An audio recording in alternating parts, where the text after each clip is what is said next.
Penny is just one of a number of reptiles living at Plum Creek Nature Center. And like all of them, she has to eat to survive. Feeding time for a snake looks a little different than that of a turtle or skink, and it isn't for the faint of heart. But it can be fascinating to watch.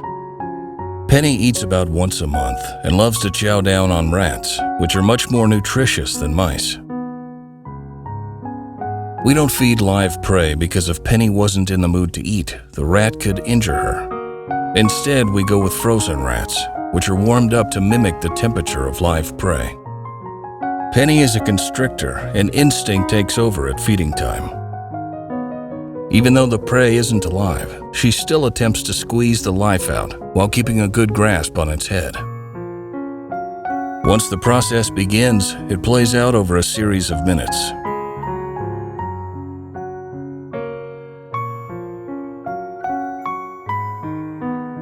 Penny has jawbones that are connected by a ligament, so the left and right side of her mouth can move independently. Here you'll see that she does a bit of a walking motion to advance one side of the rat into her mouth, then the other, step by step.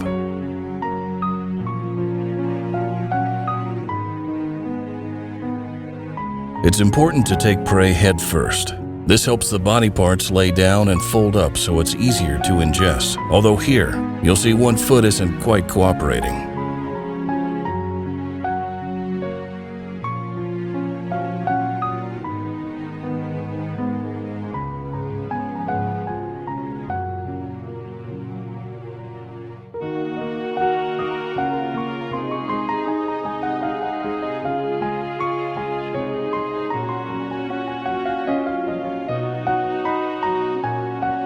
Once the rat is completely down the hatch, there's more work for Penny to do.